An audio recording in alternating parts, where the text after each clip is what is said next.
আসসালামু আলাইকুম গাইস, কি অবস্থা সবার? কেমন আছেন আপনারা? আশা করি আপনারা সবাই ভালো আছেন। জি, আপনাদের দোয়ায় আমিও ভালো আছি। তো আজকে যে বিষয়টি নিয়ে কথা বলবো সেটা হচ্ছে আপনারা সম্পূর্ণ ভেরিফাইড একটি ওয়ানএক্সবেট অ্যাকাউন্ট কিভাবে ক্রিয়েট করবেন। তো অ্যাকাউন্টটি ক্রিয়েট করার জন্য আপনাকে প্রথমে গুগল থেকে ওয়ানএক্সবেট অ্যাপসটি ডাউনলোড করে নিতে হবে। ডাউনলোড করে নেওয়ার পরে প্রবেশ করবেন। প্রবেশ করে দেখবেন আপনাদের সামনে এমন একটা ইন্টারফেস দেখাইছে। তো এইখান থেকে প্রথমে আপনাকে অ্যাকাউন্টটি ক্রিয়েট করে নিতে হবে, তারপরে ভেরিফাই করতে হবে। তো অ্যাকাউন্টটা ক্রিয়েট করার জন্য একদম উপরে দেখেন আছে রেজিস্ট্রেশন, এই রেজিস্ট্রেশনে ক্লিক করবেন। তো তারপরে দেখেন ইন ওয়ান ক্লিক আছে, এই ইন্টারফেসে ইন ওয়ান ক্লিকে ক্লিক করে দেবেন। তো তারপরে আপনাকে একটা নতুন ইন্টারফেস দেওয়া হবে। তো এই ইন্টারফেসে যেমন আছে ইন্টারফেস ঠিক তেমনই রাখবেন, শুধু দেখেন প্রোমো কোড, এইখানে আপনাকে প্রোমো কোড দিতে হবে। তো এইখানে আপনি লিখবেন বড় হাতের NAF7। একটু ভালো করে খেয়াল করে দেখুন, NAF7, NAF7। এটা হচ্ছে একটি অফিসিয়াল প্রোমো কোড, যেটি ব্যবহার করলে পাবেন আপনি 100% বোনাস। আপনি 100 টাকা ডিপোজিট দিলে 100 টাকা বোনাস পাবেন, 5,000 টাকা ডিপোজিট দিলে 5,000 টাকা বোনাস পাবেন, যেটা দিয়ে আপনি পুনরায় বেটিং করতে পারবেন। এছাড়া বিভিন্ন সময়ে বিভিন্ন রকম অফার আপনার জন্য থাকছে। তো প্রোমো কোডটি দেওয়ার পরে নিচে দেখেন এই যে ঘরটি আছে, এই ঘরটি আপনারা পূরণ করে দেবেন।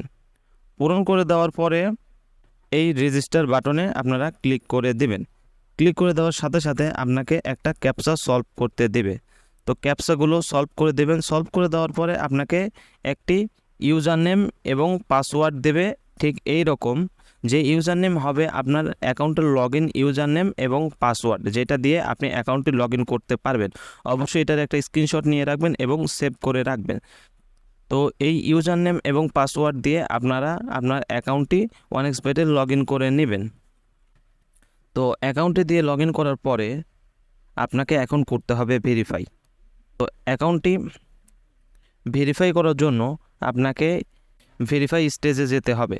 তো আপনি অ্যাকাউন্টটি লগ ইন করার পর দেখবেন এমন একটা ইন্টারফেস দিয়েছে। তো এইখান থেকে এখন আপনাকে ভেরিফাই করতে হবে। ভেরিফাই করার জন্য একদম নিচে দেখেন মেনু অপশান আছে, তো এইখানে ক্লিক করবেন। তো এইখানে ক্লিক করার পর একদম উপরে দেখেন আছে আইডি কার্ড, এই যে আইডি নাম্বার, এইখানে ক্লিক করবেন। তো তারপরে এইখান থেকে আপনাকে ফোন নাম্বার এবং ইমেইল, এই দুটোর মধ্যে যে কোনো একটা পূরণ করতে হবে।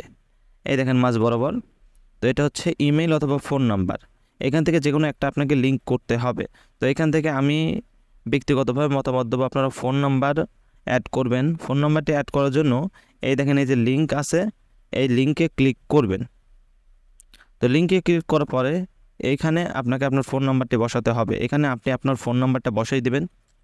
বসাই দেওয়ার পরে নিচে দেখেন নেক্সট আছে, এই নেক্সটে ক্লিক করে দিয়ে আপনার ফোন নাম্বারটি অ্যাড করে নেবেন। আপনার ফোন নাম্বার একটা কোড যাবে, সেই কোডটা বসাই দিয়ে অ্যাক্টিভিটি ক্লিক করলেই আপনার ফোন নাম্বারটি অ্যাড হয়ে যাবে। তো আমি আপাতত অ্যাড করব না, আমি এখান থেকে বের হয়ে গেলাম।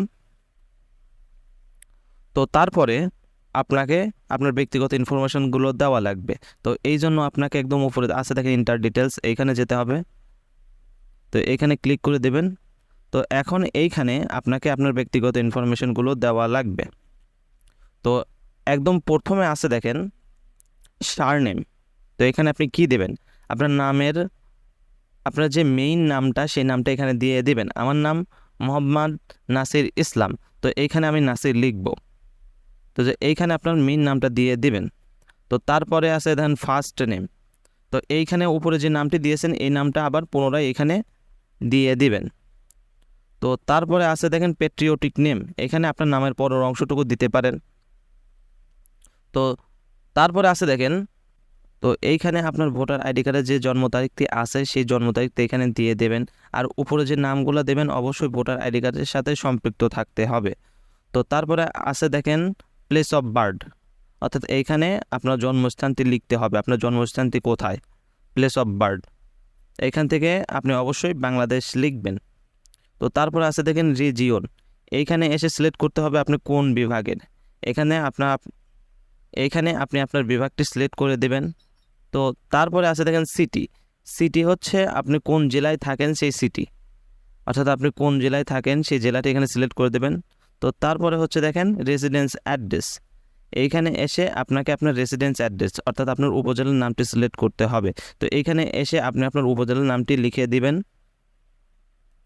তো তারপরে দেখেন ডকুমেন্ট টাইপ, এখানে দেখেন চাইছে ডকুমেন্ট টাইপ। এখান থেকে আপনি সিলেক্ট করবেন অবশ্যই আইডি কার্ড। দেখেন আমি সিলেক্ট করি। তো এখানে আসার পরে দেখেন এই যে দিয়েছে হচ্ছে 2 নম্বরে আইডি ডকুমেন্টস, এইটা আপনারা সিলেক্ট করে দিবেন। তো সিলেক্ট করে দেওয়ার পরে তার নিচে দেখেন আছে সিরিজ নাম্বার, এখানে গিয়ে আপনি লিখবেন 1। তারপর দেখেন আছে ডকুমেন্ট নাম্বার, এইখানে গিয়ে আপনি লিখবেন আপনার ভোটার আইডি কার্ডের নাম্বার। আপনার ভোটার আইডি কার্ডের যে নাম্বার আছে এই নাম্বারগুলো এখানে উঠাই দিবেন। তো তারপরে আছে দেখেন ডেট অফ ইস্যু, এখানে গিয়ে আপনার ভোটার আইডি কার্ডের পিছনে দেখেন একটা নাম্বার আছে, স্ক্যানের উপরে ছোট করে দেওয়া আছে ইস্যুড ডেট, ওইটা এখানে বসাই দিবেন। তো তারপরে আছে দেখেন ইস্যুড বাই, এখানে গিয়ে আপনাকে লিখতে হবে বাংলাদেশ গভর্নমেন্ট। তো আমি যে স্ট্রাকচারগুলো যেভাবে বললাম আপনারা ঠিক একইভাবে পূরণ করে দেবেন। তো পূরণ করে দেওয়ার পরে এই যে একদম নিচে দেখেন আছে সেভ, এই যে এখানে এই সেভে ক্লিক করে দিবেন। সেভে ক্লিক করে দেওয়ার সাথে সাথে আপনার অ্যাকাউন্টটি সম্পূর্ণ ভেরিফাই হয়ে যাবে, আপনার অ্যাকাউন্টটি সেভ হয়ে যাবে। যেগুলো আপনি তথ্য দিলেন সেই তথ্যগুলো সেভ হয়ে যাবে। আপনি অ্যাকাউন্টে দিয়ে বেটিং, গেমিং বা যত প্রকার যা আছে সব করতে পারবেন, কোনো প্রকার সমস্যা হবে না।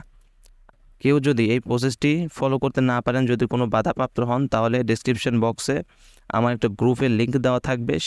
সেই গ্রুপটাতে আপনি আমাকে কোয়েশ্চেন করবেন, আমি অ্যান্সার দিয়ে দেবো। অথবা যে কোনো ধরনের প্রবলেম হলে আপনাদের সহযোগিতার জন্য গ্রুপ খুলেছি, সেই গ্রুপতে আপনারা ভর্তি হয়ে যাবেন। সেখানে গিয়ে আপনারা পোস্ট করবেন, আপনাদের কোনো সমস্যা হলে অ্যান্সার করে দেওয়ার চেষ্টা করব ইনশাল্লাহ। তো সবাই ভালো থাকবেন, সুস্থ থাকবেন, আল্লাহ হাফেজ।